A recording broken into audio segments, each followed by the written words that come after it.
আজকে অনেক দিন পর রান্না হচ্ছে, ভীষণ ফেভারিট একটা মাছ। বিয়ের আগে ভীষণ খেতাম আমরা, বাট বিয়ের পর শ্বশুরবাড়িতে তেমন একটা রান্না হতো না, মানে হয়ই না। শ্বশুরমশাই শাশুড়ি মা পছন্দই করেন না। বাট আমার হাজব্যান্ড তার শ্বশুরবাড়িতে যাওয়ার পর যখন এই মাছের টেস্টটা করেছেন, তারপরে তার মানে সুযোগের অপেক্ষায় থাকে কখন বাজারে উনি দেখবেন আর নিয়ে আসবেন।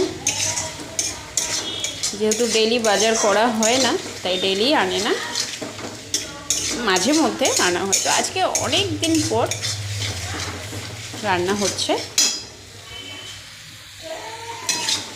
এখানে আমি মশলা কষিয়ে নিচ্ছি। এখানে আছে টমেটো, লঙ্কা, আদা রসুন পেস্ট, পেঁয়াজেরও পেস্ট আছে। মশলা কষানো হয়েই এসেছে, জল দিয়ে দেব।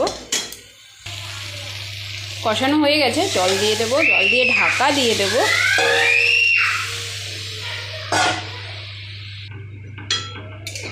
গামাখা হবে, সেই জন্য অল্প জল দিলাম। আমরা আলু কম খাই।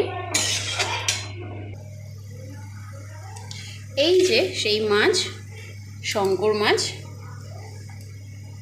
জানি আপনারা অনেকেই খুব পছন্দ করেন, আমরাও ভীষণ পছন্দ করি। তো ওদিকে ঝোল ফুটে গেছে, এবারে মাছগুলি দিয়ে দেব।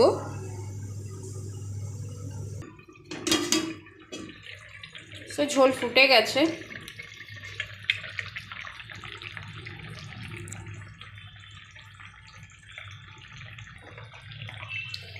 এবার মাছগুলো দিয়ে দেব।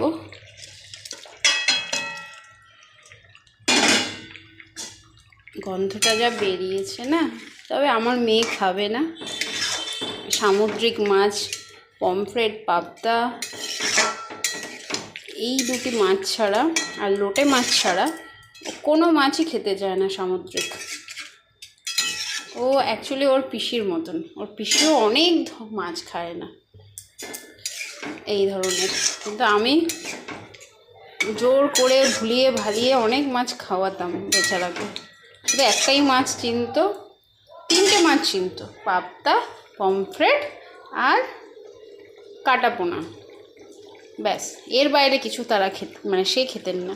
এখন আমার মেয়েও দেখছে আমার ননদের মতনই খাওয়া দাওয়ার কিছু মানে বেছে খায়, যেটা হয় আর কি। পিসির থেকে কিছু পাবেই ভাইজি ভাইপোরা। ওকে।